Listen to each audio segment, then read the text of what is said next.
जय गुरु जय निताई श्री गुरु निताई गौरी सीतानाथ ब्रह्मानंदे हरि हरि हरि वाला जय नित्यानंद जय गौरचंद जय राधा वल्लभ जय जय हे जय नित्यानंद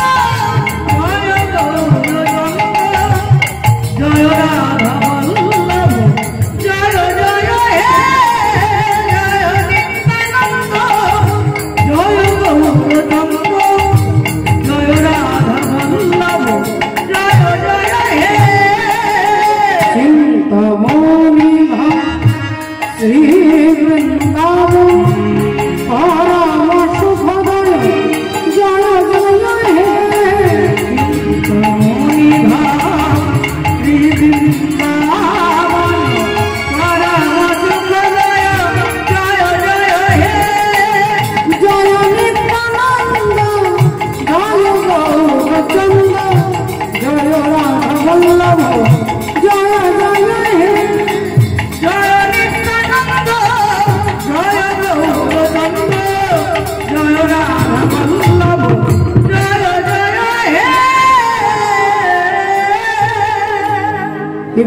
रे मोरा आने मोरा आने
सच्चिदानंद विग्रह अनादिरादि गोविंद सर्वकारण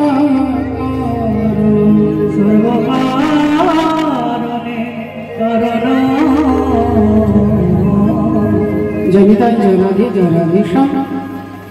श्रद्धा भक्तमंडली एवं भक्तिमती मायादेव श्रीचरणे जानाई आमार कोटी कोटी सशक्त भक्तिपूर्ण दंडवत प्रणाम। आज के श्री श्री माँ शीतला देवी जिनी रोग জ্বালা যন্ত্রণার देवी ब्रह्मार मानस कन्या शीतला देवी जिनी देह के रोग জ্বালা থেকে व्याधि থেকে मुक्त करे शीतलता दान करें সেই देवी हलेन श्री श्री माँ शीतला। आपनादेर ग्रामेर आपनादेर एलाकार सकलेर शारीरिक सुस्थतार जन्य माँ आजके एखाने अधिष्ठित हয়েছেন। आपनादेर सकलेर आर्थिक सहयोगिताय एवं महान दाने এই सुंदर सुंदर अपूर्व सुंदर शीतला तथा देवादिदेव महादेव रयेছেন परम वैष्णव। आबार बाम दिके रयेছেন प्राचीन मंदिर श्री श्री रामचंद्र रघुनाथ जीर मंदिर प्रतिष्ठित रयेছেন। सुंदर दिव्य এই জায়গা চারিদিকে মন্দিরে বেষ্টিত। সেখানে আজকে মায়ের प्रतिष्ठा उपलक्षे आजकल भुवन मंगल महायज्ञानुष्ठान उपस्थित समस्त वैष्णव मंडली ब्राह्मण मंडली मातृमंडली पितृमंडली सकले श्रीचरणे जानाई आमार कोटी कोटी सश्रद्ध भक्तिपूर्ण दंडवत प्रणाम। प्रणाम जानाई आजकेर এই হরিবাসরে যারা উদ্যোক্তা শ্রদ্ধেয় অনিল কাকাবাবু মহাশয় এবং আরো অনেকে রয়েছেন সকলের নাম আমার এই মুহূর্তে জানা নেই। আমি সকলের চরণে জানাই আমার শত কোটি सश्रद्ध भक्तिपूर्ण दंडवत प्रणाम। प्रणाम जानाई एलाकार समस्त देवदेवी प्रणाम जानाई समस्त ग्रामवासी तथा अनंत कोटी विश्व ब्रह्मांडेर अनंत कोटी कोटी भक्तवृंद श्रीचरणे अनंत कोटी दंडवत प्रणाम। निताई गौर सीतानाथ जय निताई जय राधे जय राधेश्याम। श्रद्धेय बाबा ठाकुर भक्तिमती मायेरा वैष्णव पदकर्ता एक पाशे दाड़िये कलम दिच्छेन आरे मोरो गोरा द्विजमणि हरिबोल श्री गौरांग चाँद अखिल जीवेर मन लोचन फाँद। आज के आमरा जे भागवतीय कथा जे भगवानेर कथा शुनबार जन्य एकत्रित हयेछि मागो चैतन्य चरितामृते बोललेन कोनो भाग्ये कोनो जीवेर श्रद्धा यदि हय तबे तो सेई जीव साधु संग करे। साधु संग हईते हय श्रवण और कीर्तन और कीर्तन हईते हय जीवेर अनर्थ निवर्तन। देखुन एक पाशे डान दिके रयेছেন बाबा भोलेनाथ जिनि हच्छेन स्वयं परम वैष्णव। वैष्णवानां यथासम्भव भागवत बोलছেন जार থেকে বড় বৈষ্ণব অনন্ত কোটি ব্রহ্মাণ্ডে কেউ নেই। তিনি হচ্ছেন আমাদের সম্মুখে বসে আছেন আর একদিকে তিনি হচ্ছেন উপাসক उपास्य जिनी সেই परमात्मा भगवान श्री रघुनाथ जी तथा राधा गोविंद। তাহলে একটু লক্ষ্য করে দেখুন মা যে ভগবানের কথা যার কথা শুনলে আমাদের ত্রিতাপ জ্বালা আমাদের যন্ত্রণা দূরীভূত হয় সেই ভগবানের কথা আজকে শুনবার জন্য আমরা সকলে একত্রিত হয়েছি। রাধে রাধে। চৈতন্য ভগবান বললেন যখন আমাদের বিবেক মরে যায় আমাদের মতি যখন মরে যায় তখন সেই মানুষটা ওই ব্যাটারি সিস্টেম পুতুল পাওয়া যায় না ব্যাটারি চালিয়ে দিলে দেখবেন পুতুল হাঁটতে হাঁটতে চলে সেই মানুষটা সেই রকমই হয়ে যায়। শুধুমাত্র হাঁটা চলা করা একটা পুতুল ছাড়ার কিছু নয়। তিনি জীবিত অবস্থায় মৃত যার বিবেক মরে গেছে যার মতি মরে গেছে। চৈতন্য ভগবান বললেন এই মতিকে বিবেককে জাগ্রত করতে গেলে আগে কি করতে হবে না সাধু সঙ্গ সর্বশাস্ত্রে কয় লবমাত্র সাধু সঙ্গ জীবের সর্বসিদ্ধি হয়। রাধে রাধে। এই জন্য মহাজন বললেন যদি গোরা না হইত কি মতি হইত আমি কেমন ধরিতাম দেহ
কে জানাতো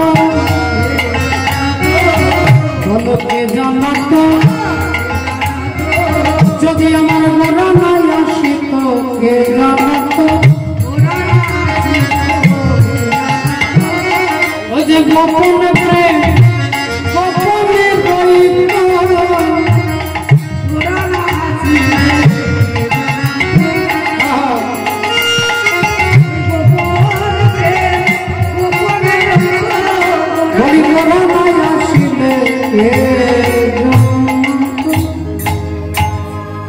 একটু ভক্তিমতী মায়েরা দেখুন, এমন অনেক ভক্ত দেখতে পাবেন, ভক্তি আছে যার তাকেই ভক্ত বলে, ভক্তি যার আছে তাকে ভক্ত বলে। দেবাদিদেব মহাদেব রাসমঞ্চে মা পার্বতীকে বলছে তুমি প্রতিদিন রাত্রিবেলায় চলে যাও, এই গভীর রাত্রিতে তুমি প্রতিদিন চলে যাও, কোথায় যাও? মা পার্বতী বললেন স্বামী আজকে যখন ধরা পড়ে গেছি আপনাকে তো মিথ্যে কথা বলবো না, প্রতিদিন মর্তধামে রাধা গোবিন্দ রাসলীলা করেন আর আমি রাসমঞ্চের দরজার আমি হলাম দাঁড়ি, আমার অনুমতি নিয়ে সবাই ভেতরে প্রবেশ করে। বাবা ভোলেনাথ বললেন আমি যাব, আমিও রাস দেখব। মা পার্বতী বললেন স্বামী আপনি জানেন না ওখানে ব্রজ গোপিনীদের অধিকার, ওখানে গোপী ভিন্ন কোন পুরুষ অভিমানী ব্যক্তি ওখানে প্রবেশ করতে পারবে না। বাবা ভোলেনাথ বললেন ওখানে কাদের অধিকার? না গোপীদের অধিকার। ভোলেনাথ বললেন তাহলে কাশি থেকে 80 হাতের কাপড় কিনে এনে আমি কাপড় পরে মাথায় ঘোমটা দিয়ে লুকিয়ে যদি যাই, আমি যদি গোপী সেজে যাই। মা পার্বতী বললেন গোপী সাজবার বস্তু নয়, গোপী হচ্ছে সাধনার বস্তু, গোপী হতে হবে, গোপী সাজলে হবে না, ভক্ত হতে হবে। ভক্ত শুধু বহিরাঙ্গিক, শুধুমাত্র বেশটা ভক্তের লক্ষণ নয়, অন্তর্দৃষ্টিতে অন্তরে যার অন্তরে ভক্তি আছে তাকে ভক্ত বলে। বলে ভক্তি কাকে বলে? আপনাকে বিচার করতে হবে যে জগতে কোনটা নিত্য আর কোনটা অনিত্য, কোনটা নিত্য আর কোনটা অনিত্য, এটা বিচার করে আপনি যদি নিত্য বস্তুকে ধরে অনিত্য বস্তুকে ত্যাগ করতে পারেন, শাস্ত্র আপনাকেই ভক্ত বলবে,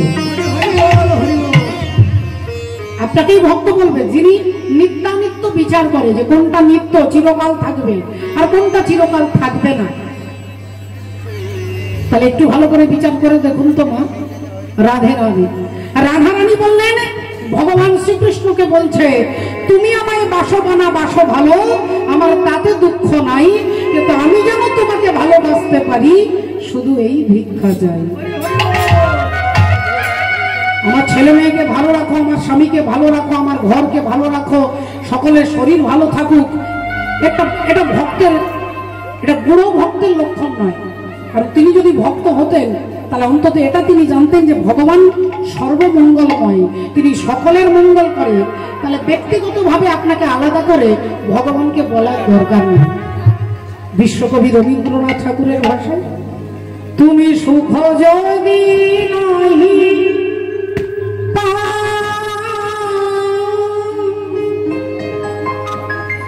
যার সুখের সন্ধানে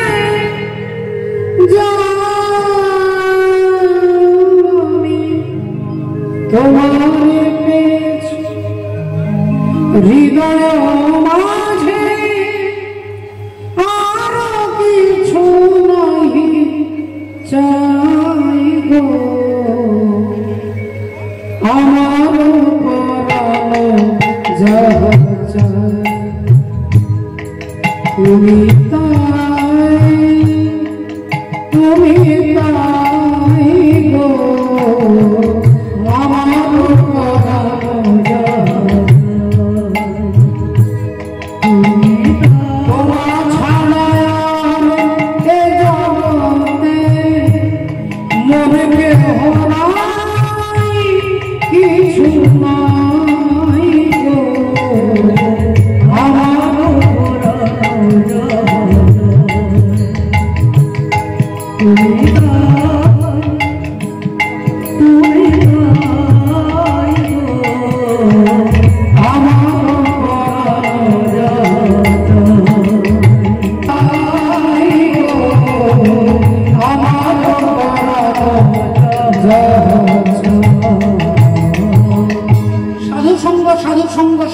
শাস্ত্রে কয় লবমাত্র সাধু সঙ্গ জীবের সর্বসিদ্ধি হয়।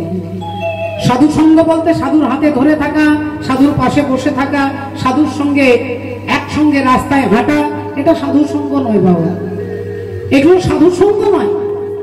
সাধুকে ছুঁয়ে থাকলেই যদি সাধু সঙ্গ হতো, তাহলে এরকম অনেক সাধু দেখবেন যাদের 100, 150, 200 বছর বয়স হয়ে গেছে, তাদের মাথায় বিরাট বড় বড় জটা থাকে। সাধুর মাথাতে জটা থাকে, জটার মধ্যে হতে পারে উকুন থাকতে পারে। তাহলে জটাতে উকুন থাকে, উকুন সাধুর মাথায় আছে, সারাক্ষণ উকুন সাধুকে ছুঁয়ে আছে, তাহলে উকুনের সর্বসিদ্ধি হচ্ছে না কেন? সাধু সঙ্গ করলে যদি লবমাত্র সাধু সঙ্গ জীবের সর্বসিদ্ধি হয়, তাহলে উকুনটা তো সবার আগে সর্বসিদ্ধি হওয়া দরকার। তিনি সাধুকে ছুঁয়ে আছেন 24 ঘন্টা, হচ্ছে না কেন? না সাধু যা বলে তা যদি জীব করতে পারে তবে তাকে সাধু সঙ্গ বলে। যা বলবে তা যদি করতে পারে তবে তাকে সাধু সঙ্গ কয়। রাধে রাধে। কুরুক্ষেত্রের যুদ্ধ শেষ হয়ে গেছে, পঞ্চপাণ্ডব জিতে গেছে। অর্জুন এসে ভগবান কৃষ্ণকে বলছেন, সখা কৃষ্ণ, আমার অনেক দিনের একটা ইচ্ছে, অনেক দিনের বাসনা আমি লুকিয়ে রেখেছি আমার মনে, আজ তোমার কাছে বলবো। আমার ইচ্ছে হচ্ছে আমি একটু গঙ্গায় স্নান করে আসবো। ভগবান জিজ্ঞাসা করলেন, গঙ্গা স্নান করবে কেন, কি হয়েছে তোমার? যারা পাপ টাপ করে তারা গঙ্গা স্নান করে পাপ মুক্ত হয়, তুমি কি করেছো? অর্জুন বললেন, আমি কি করেছি মানে? আরে কুরুক্ষেত্রের যুদ্ধে লক্ষ লক্ষ নারী আমার জন্য বিধবা হয়েছে। কুরুক্ষেত্রের যুদ্ধে হাজার হাজার বাবা আমার জন্য তার ছেলেকে হারিয়েছে, লক্ষ লক্ষ পুত্র আমার জন্য তার পিতাকে হারিয়েছে। তাই আমি যে পাপ করেছি, অপরাধ করেছি, আমাকে মুক্ত হতে হবে না? তাই গঙ্গা স্নান করতে হবে। কিন্তু অর্জুন ভুলে গেছেন, ভগবান অনেক অনেক আগে চিৎকার করে বললেন, সর্বধর্ম পরিত্যাজ্য মামেকং শরণং ব্রজ অহং ত্বং সর্বপাপেভ্যো মোক্ষয়িষ্যামি মা শুচি। তুমি আমাকে ধরো, আমি তোমাকে সমস্ত পাপ থেকে, অহং ত্বং সর্বপাপেভ্যো মোক্ষয়িষ্যামি মা শুচি, আমি তোমাকে পবিত্র করতে পারি সমস্ত পাপ থেকে মুক্ত করে। এটা ভগবান কুরুক্ষেত্রের মাঠে দাঁড়িয়ে অর্জুনকেই বললেন। আর সেই অর্জুন বলছে, আমি গঙ্গা স্নান করে পাপ মুক্ত হতে চাই। ভগবান হাসলেন, বেশ, তাহলে চলো, আমি তোমাকে আজকে এক্ষুনি এই মুহূর্তে গঙ্গার ঘাটে নিয়ে যাই। অর্জুন তাড়াতাড়ি রথের ওপরে বসেছে, আর পরমাত্মা শ্রী হরি আজকে অর্জুনকে গঙ্গা স্নান করাতে নিয়ে যাচ্ছেন। অর্জুনকে গঙ্গা স্নান করাতে নিয়ে যাচ্ছেন। গঙ্গে গঙ্গে মা গঙ্গে, গঙ্গে গঙ্গে মা গঙ্গে,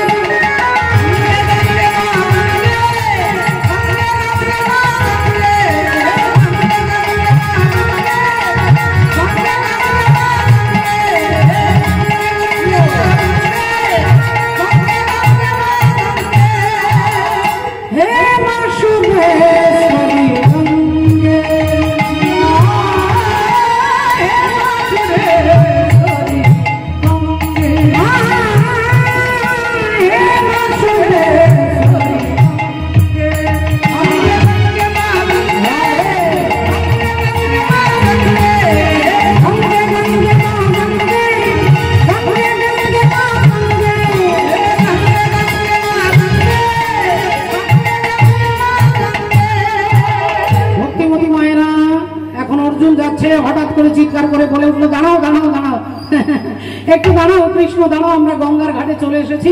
তুমি রথটা নিয়ে রথের উপরে এখানে বসে অপেক্ষা করো, আমি এক্ষুনি 3টে ডুব দিয়ে আবার তোমার রথে ফিরে যাবো। শ্রদ্ধেয় বাবা ঠাকুর, ভক্তিমতী মায়েরা, আপনাদের মনে মনে অনেকের মনে হতে পারে যে আমরাও যদি এভাবে প্রতিদিন গঙ্গা স্নান করতে পারতাম। ওমা, শাস্ত্র বলছে আপনি প্রতিদিন গঙ্গা স্নান করতে পারবেন যদি শাস্ত্রগত পদ্ধতি অবলম্বন করেন। তাহলে আপনি বাথরুমেও গঙ্গা স্নানের ফল পাবেন। প্রথমে জলটা নিয়ে আপনাকে কোথায় দিতে হবে না, প্রথমে জল আপনার পায়ে দিতে হবে নারায়ণকে স্মরণ করে। নারায়ণ বলে 1 মগ জল আপনি পায়ে দেবেন, ব্রহ্মা বলে 1 মগ জল আপনি হাতে দেবেন, আর শিব ঠাকুরের নাম স্মরণ করে মাথায় দেবেন। কারণ শিব ঠাকুরের মাথায় গঙ্গা থাকে, ব্রহ্মার হাতে গঙ্গা থাকে, আর পরমেশ্বর শ্রী ভগবানের চরণে গঙ্গা থাকে। এই 3টে জায়গায় জল ঢালবার আগে 3 জন দেবতার নাম স্মরণ করলে আপনি প্রতিদিন বাথরুমে স্নান করলেও গঙ্গা স্নানের ফল পাবেন।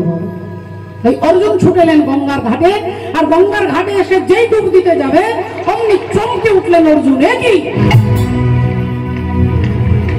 অর্জুন চমকে উঠলেন, দেখছেন গঙ্গার ঘাটে একটা মরা ভেসে যাচ্ছে।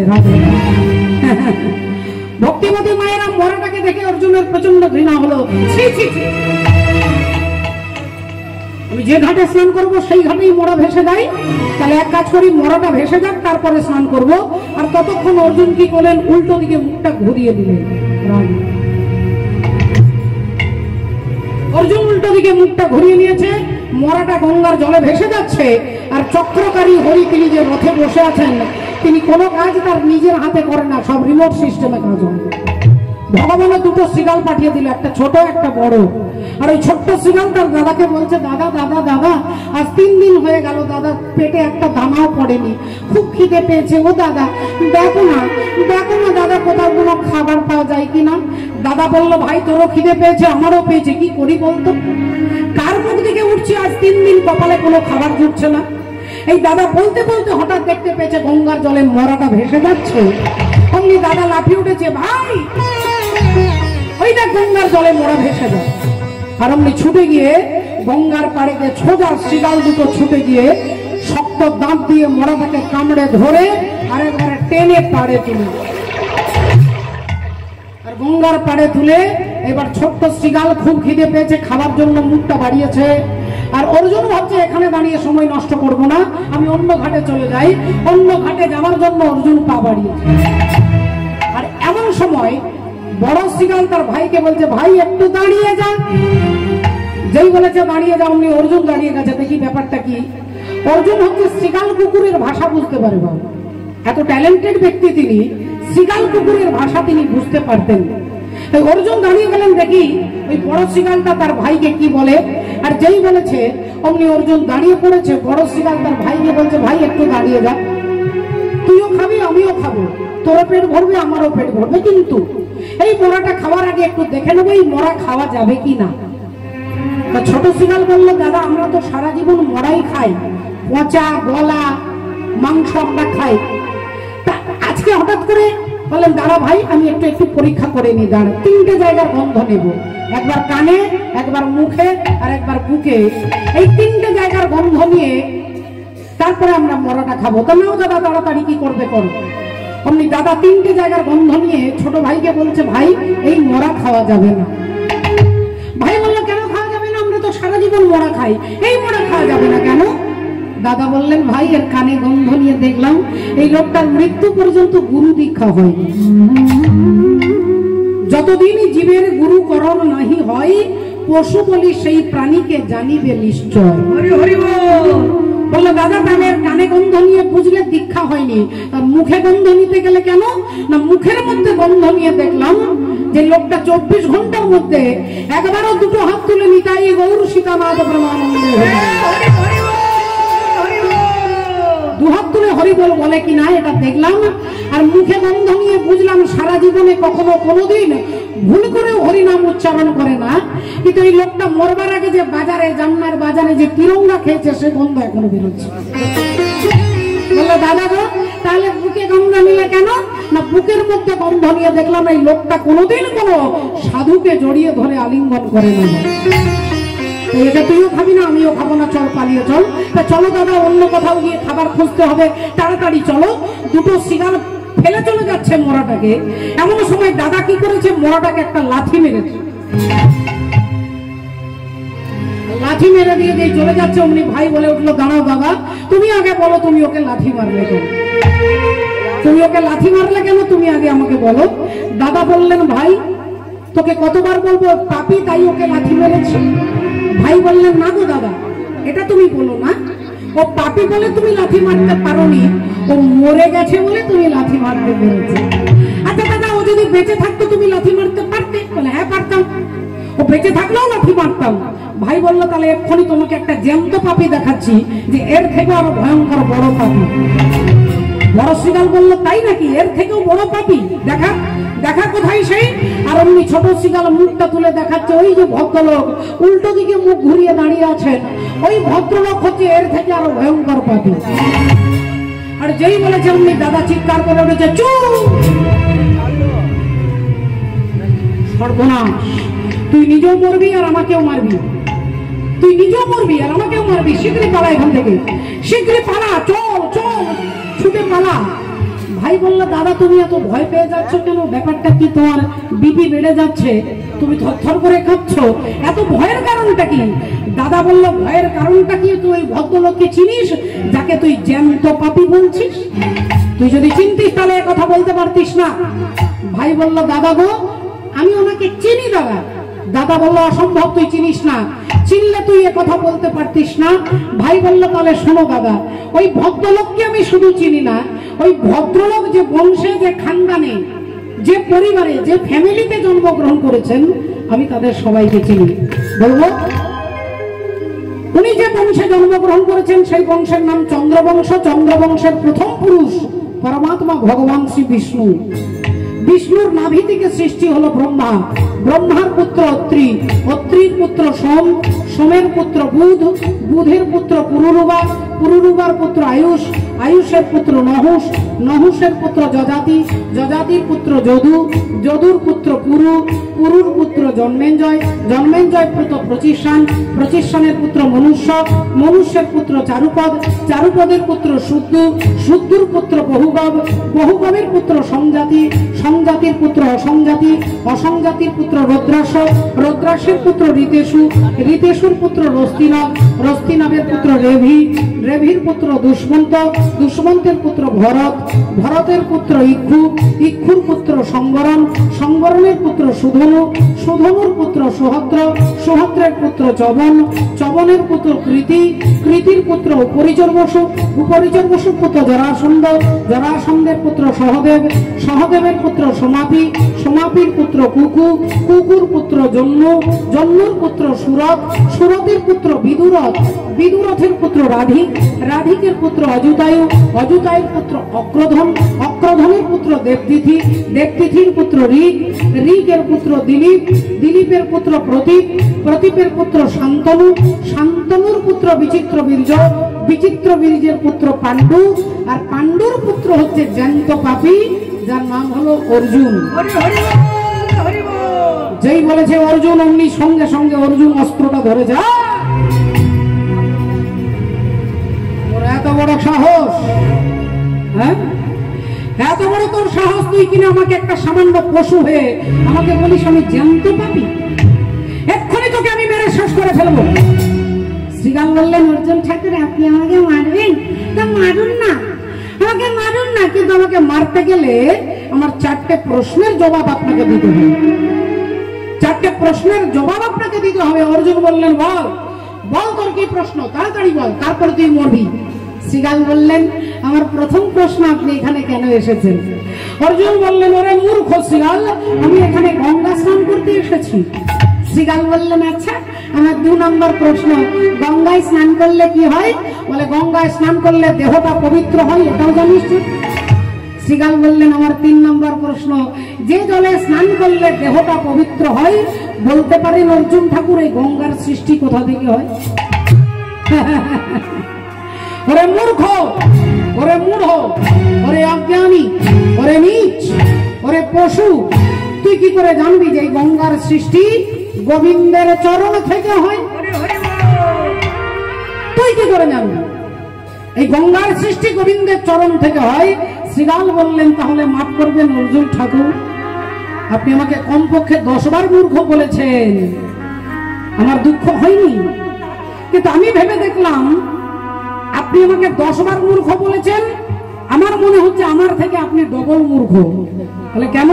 আপনি জানেন যে গোবিন্দের চরণ থেকে গঙ্গার সৃষ্টি, আর সেই সৃষ্টিধর হরি আজ আপনার রথে বসে আছেন, আর আপনি কত বড় মূর্খ যে তার চরণ ছেড়ে দিয়ে গঙ্গায় ডুব দিতে আসছেন। যেই এ কথা বলেছে, অর্জুন সঙ্গে সঙ্গে গদাটা ফেলে দিয়ে হাত জোড় করে শ্রীরামকে প্রণাম করছেন। যার হবে তার এক কথাই হবে, আর যার হবে না তাকে 1,00,000 বললে হবে। রাধে রাধে, হরি বল, হরে কৃষ্ণ। এই করেছ ভালো নিঠুর হে, নিঠুর হে, এই করেছ ভালো, এমনি করে হৃদয় তীব্র যাব, নিঠুর হে, নিঠুর হে।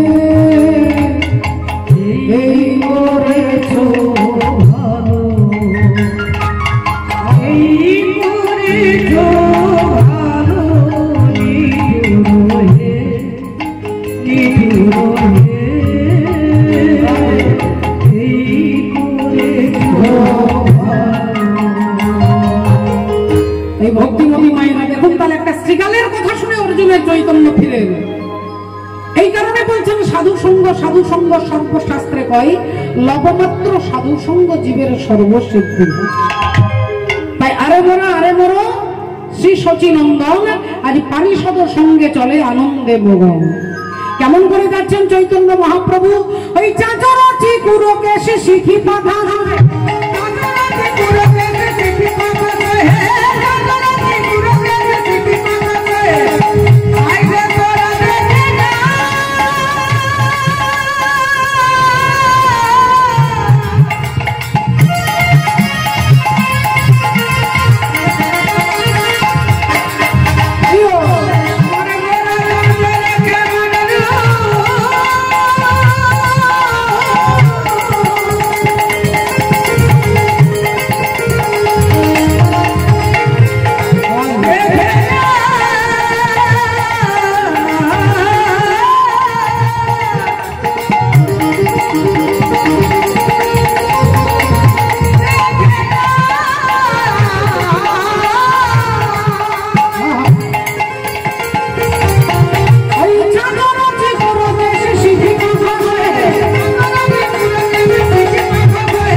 পিছনের দিকে কি রয়েছে না সুরধ্বনি গঙ্গা রয়েছে।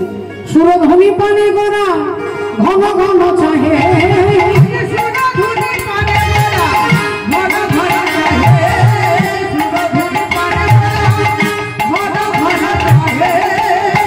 আচ্ছা না গো মনের কথা পড়ে গেল